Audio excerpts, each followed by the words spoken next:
Hello दोस्तों। तो चलिए आज का वीडियो स्टार्ट करते हैं।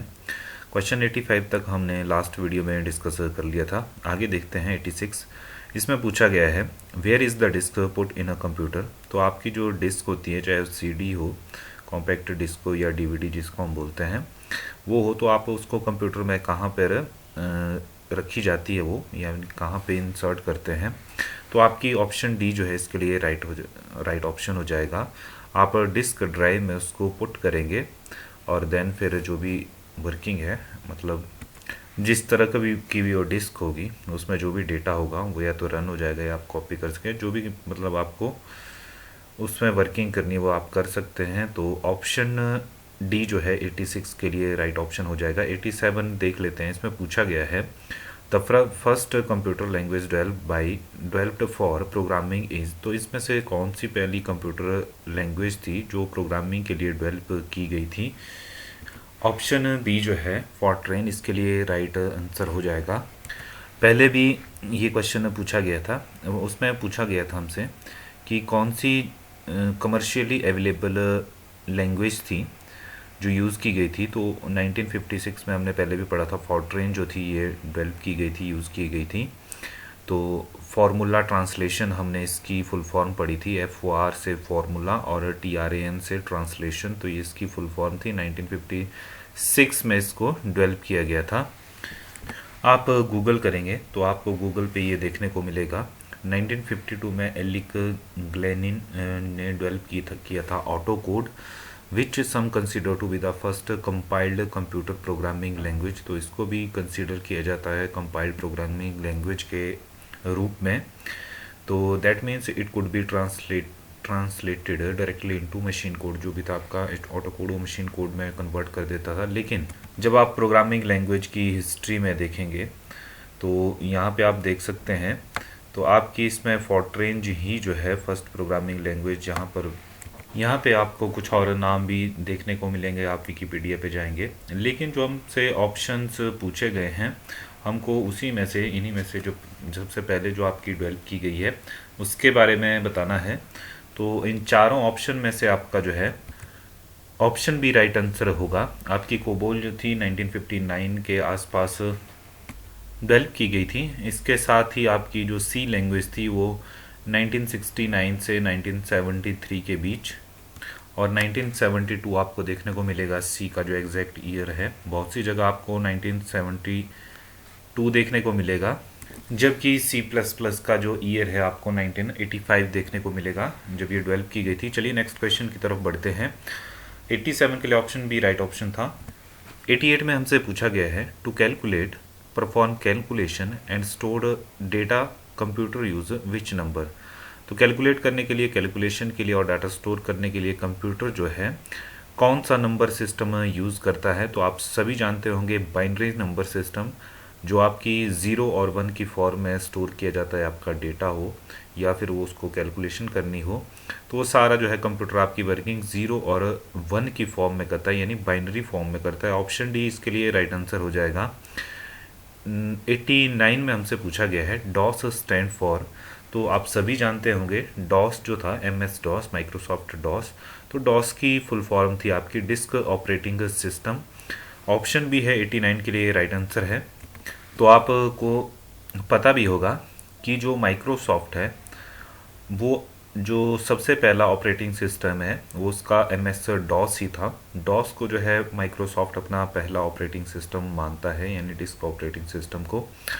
और ये MS डॉस जो था माइक्रोसॉफ्ट ने IBM PC के साथ सबसे पहले लॉन्च किया था 1981 में। याद रखेंगे आप, जो इनिशियल रिलीज डेट थी MS डॉस की वो आपकी 12 अगस्त 1981 थी। तो बी जो था राइट आंसर था। 90 देख लेते हैं। Computer system includes. तो कंप्यूटर सिस्टम में क्या होता है? Hardware, software, peripheral devices, 3 option दिए गए हैं और ऑप्शन 4 में आपके पास ऑल ऑफ दीज लिखा है। तो ये ऑप्शन डी जो है राइट आंसर हो जाएगा। आपके कंप्यूटर में हार्डवेयर भी होता है, सॉफ्टवेयर भी होता है और पेरिफेरल डिवाइसेस भी यूज़ करते हैं हम। हार्डवेयर में आपका कीबोर्ड आ गया, माउस आ गया, आपका मॉनिटर आ गया, तो ये सारी चीज़ें आपके हार्डवेयर में आ गई। इसके अलावा सॉफ्टवेयर में आप जानते हैं सिस्टम सॉफ्टवेयर, एप्लीकेशन सॉफ्टवेयर, वो आपके सॉफ्टवेयर आ गए, या कुछ और भी अगर आप सॉफ्टवेयर यूज़ करते हैं। और पेरिफेरल डिवाइसेस में आपके टर्मिनल्स आ गए, प्रिंटर आ गए, एक्सटर्नल जो आपकी फ्लॉपी डिस्क होती हैं वो आपके पेरिफेरल्स में ही आती हैं। इसके अलावा कुछ कोई अगर अदर आपकी स्टोरेज डिवाइसेस हैं वो भी आपकी जो कंप्यूटर के अंदर है, उसके अलावा जो भी स्टोरेज डिवाइस है वो पेरिफेरल में आएगी। वीडियो मॉनिटर है आपका, कीबोर्ड है। वीडियो मॉनिटर जो आपका आउटपुट डिवाइस है, कीबोर्ड इनपुट डिवाइस है, माउस आपका इनपुट डिवाइस है। तो इसमें वीडियो मॉनिटर, कीबोर्ड आपके पेरिफेरल डिवाइसेस में आ जाते हैं। Interface board, external memory, expansion card, ये सारे जो है आपकी पेरिफेरल डिवाइसेस में आ जाती हैं। तो ऑप्शन डी 90 के लिए राइट ऑप्शन हो जाएगा। 91 देख लेते हैं। Server is a computer which provide resources to other computer commute in a, तो जो नेटवर्क में होते हैं, ऑप्शन ए 91 के लिए राइट आंसर हो जाएगा। इसमें पूछा गया है सर्वर क्या होता है, तो सर्वर एक ऐसा कंप्यूटर होता है जो अपने नेटवर्क में जो उसके साथ कंप्यूटर होते हैं, अन्य कंप्यूटर, उनको जो है संसाधन यानी रिसोर्सेज जो है प्रोवाइड करवाता है। तो नेटवर्क जो है यहाँ पे राइट ऑप्शन होगा 91 का। नेटवर्क में जितने भी कंप्यूटर्स होते हैं उन सबको जो है सर्वर क्या करवाता है, संसाधन यानी रिसोर्सेज प्रोवाइड करवाता है। ऑप्शन ए 91 का राइट आंसर है। इसके अलावा मेन फ्रेम्स, ऑप्शन बी दिया गया है। Main frame computer, super computer, ये आपके कंप्यूटर्स हैं। आपको पता होगा मेन फ्रेम है आपके, सुपर कंप्यूटर है, मिनी कंप्यूटर है, वर्क स्टेशन है, ये सारे जो हैं पर्सनल कंप्यूटर। स्मार्टफोन भी आपके कंप्यूटर्स की कैटेगरी में रखने अगर, तो ये सारे कंप्यूटर्स हैं। चलिए 91 का ए राइट था। 92 देख लेते हैं। Computers connects to a LAN can, जो कंप्यूटर जो है आपका लैन के साथ कनेक्ट होता है वो क्या कर सकता है, शेयर इंफॉर्मेशन एंड और शेयर पेरिफेरल इक्विपमेंट्स। तो जो लैन के साथ कंप्यूटर होता है वो आपकी जो आपके पेरिफेरल्स हैं वो भी शेयर कर सकता है, और साथ साथ ही जो है इंफॉर्मेशन है या डेटा भी, हम डेटा या इंफॉर्मेशन या डेटा भी हो सकता है, तो वो भी शेयर कर सकता है। तो 92 का ऑप्शन डी राइट आंसर है। काफ़ी इजी क्वेश्चन है। और लोकल एरिया नेटवर्क के बारे में हमने पहले भी देखा था। ये आपकी एक बिल्डिंग में हो सकता है, एक होम में हो सकता है, घर में आप लोकल एरिया, मतलब जो लोकली छोटे से एरिया में एक नेटवर्क क्रिएट किया जाता है उसको हम लोकल एरिया नेटवर्क कहते हैं।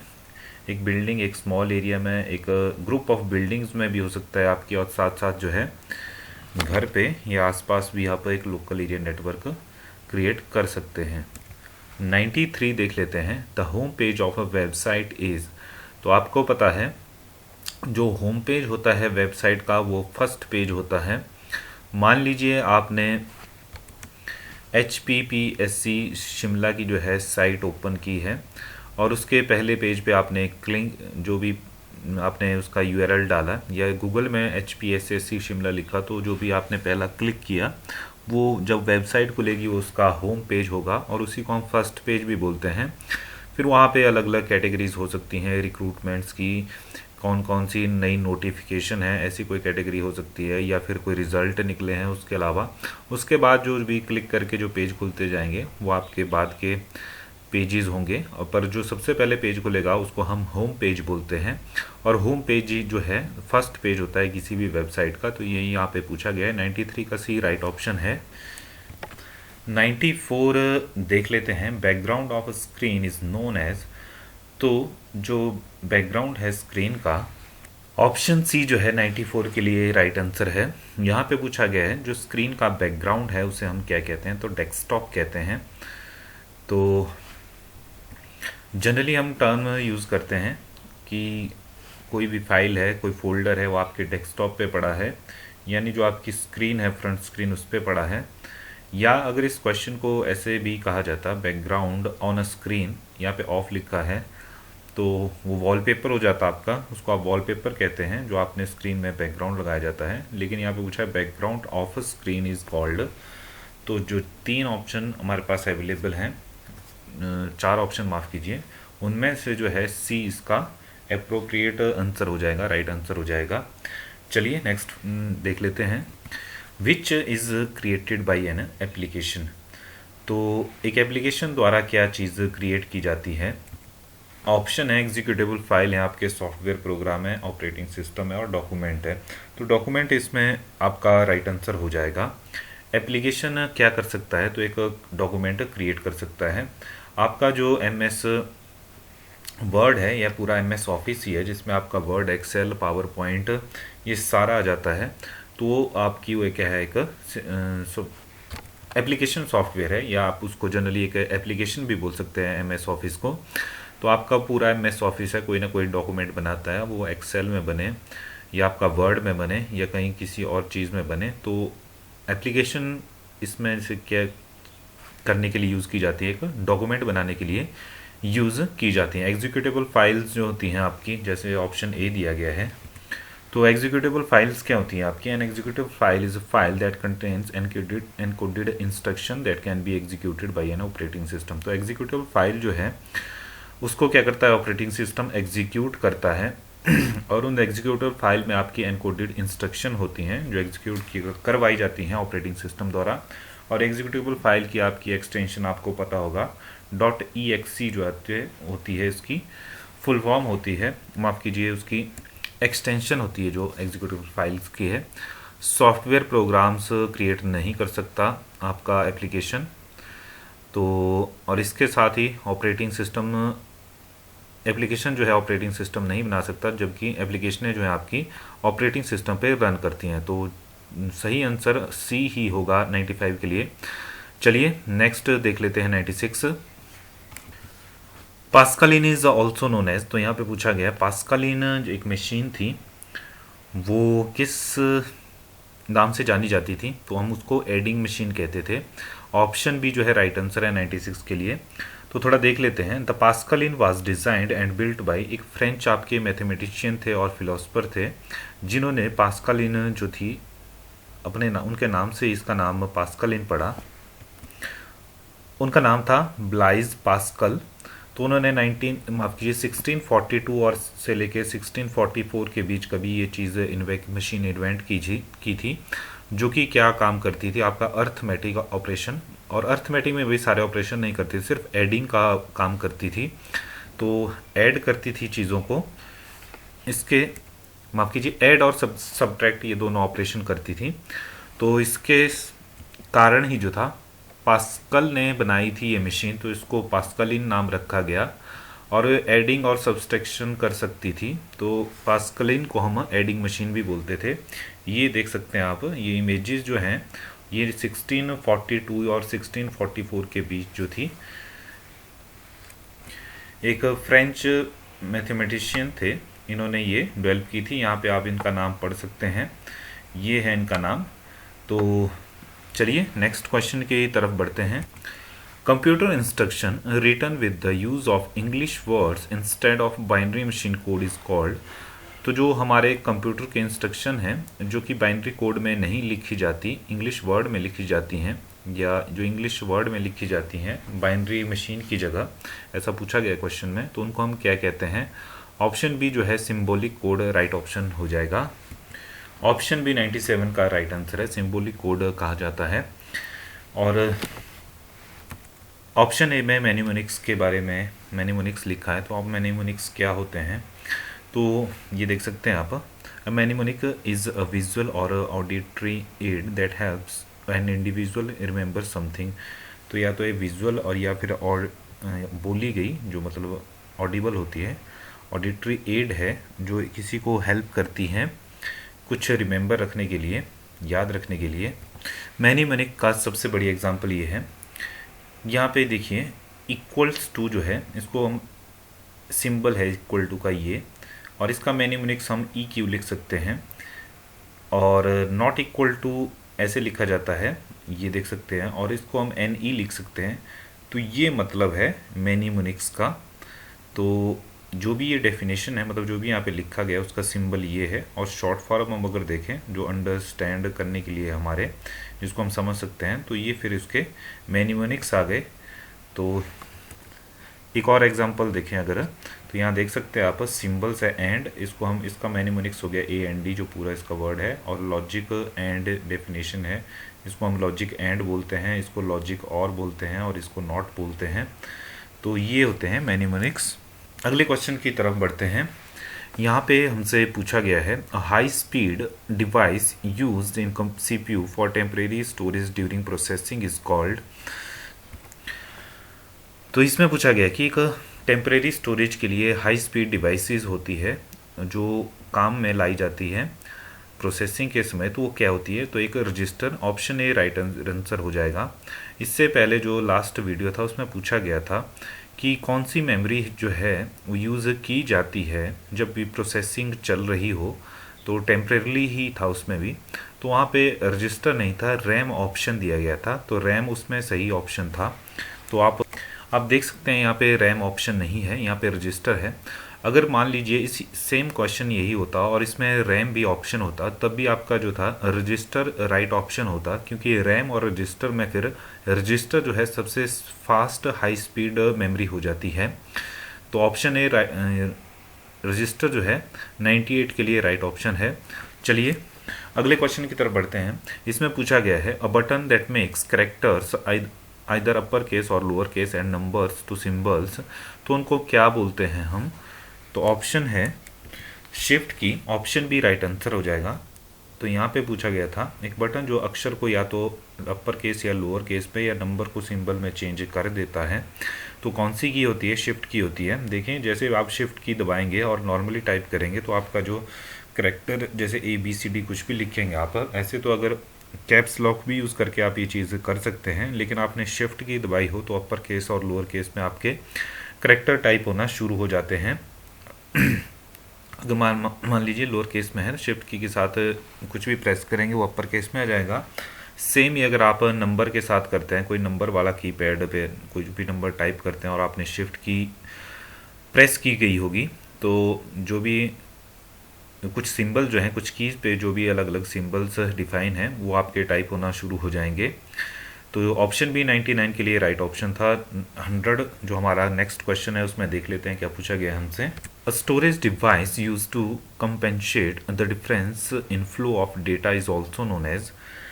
तो यहाँ पे ऑप्शन सी जो है बफर, इसके लिए राइट ऑप्शन हो जाएगा।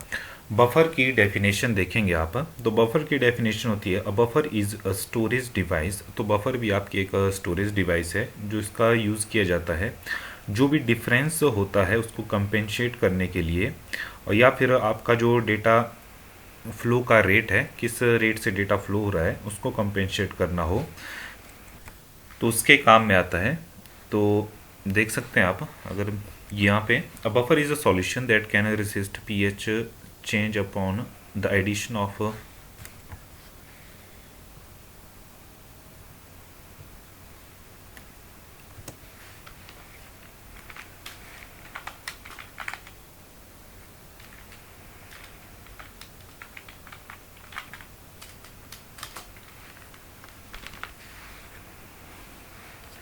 माफ़ कीजिए, कुछ किसी और सब्जेक्ट का बफर हमने देख लिया था। यहाँ देखते हैं a buffer is a storage device use to compensate for a difference in rate of flow. तो किस क्या क्या डिफरेंस हो सकते हैं? जैसे आपका डेटा फ्लो में कुछ डिफरेंस है, और या कोई इवेंट जो है, अगर कुछ चीज़ अक्कर हो रही है, इवेंट है कोई, उसके टाइम में अगर कोई डिफरेंस हो, और या फिर आपका दो डिवाइसेस के बीच में डाटा ट्रांसफ़र हो रहा हो उसमें कोई डिफरेंस हो, तो ये सारी चीज़ें कंपेंसेट करेगा। कंपेंसेट जानते हैं आप, कमी पूर्ति जो है, तो वो चीज़ जो कमी होगी उसको पूरा करेगा। तो यही काम होता है बफर, जो एक स्टोरेज डिवाइस होती है। डेटा फ्लो में डिफरेंस है, टाइम ऑफ जो इवेंट हो रहा है उसके अक्रेंस में टाइम में डिफरेंस है कुछ, या फिर जब दो चीज़ों के, मान लीजिए दो डिवाइसेस के बीच डाटा ट्रांसफ़र किया जाता है तो उसको सेटल करने का काम, कंपेंसेट करने का काम आपका बफर करता है। ऑप्शन सी जो है 100 के लिए राइट ऑप्शन हो जाएगा। नेक्स्ट देख लेते हैं। यहाँ पे पूछा गया है bit at position 0 is usually refer to as. जो आपकी 0 पोजीशन पे बिट होगा उसको क्या बोलेंगे आप? तो LSB यानी least significant bit, option B जो है इसके लिए राइट आंसर हो जाएगा। दो चीज़ें हैं, लीस्ट सिग्निफिकेंट बिट और मोस्ट सिग्निफिकेंट बिट। तो चलिए इसका एग्जांपल भी देख लेते हैं। यहाँ पे देख लेते हैं तो इधर से हम काउंट करना शुरू करते हैं लेफ्ट राइट साइड से। तो आपका ये बिट, ये इसको ज़ीरो पोजीशन पे बोलेंगे हम, इसको फर्स्ट, सेकंड, थर्ड, फोर्थ ऐसे।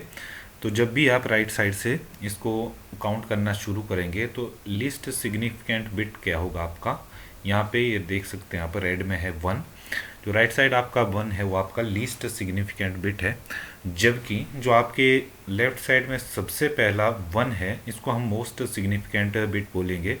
यहाँ से चलिए आपको एग्जांपल, जिस एग्जांपल से अच्छे से समझ आएगा। ये वाला कोई भी बाइनरी आपने नंबर लिखा होगा, उसका जो बिल्कुल राइट वाला जो बिट होगा, चाहे 0 हो वहाँ पे या 1 हो, वो आपका लिस्ट सिग्निफिकेंट बिट कहलाएगा। जबकि आपके लेफ्ट में जो भी होगा बिट वो आपका मोस्ट सिग्निफिकेंट बिट कहलाएगा। तो यहाँ पे क्वेश्चन में यही पूछा गया है हमसे कि जो 0 पोजीशन पे है उसको हम क्या बोलते हैं, तो उसको बोलते हैं हम लीस्ट सिग्निफिकेंट बिट। तो चलिए आज के वीडियो में इतना ही। वीडियो आपको अच्छा लगता है तो लाइक शेयर करते रहिए और चैनल को ज़रूर सब्सक्राइब करिए। धन्यवाद।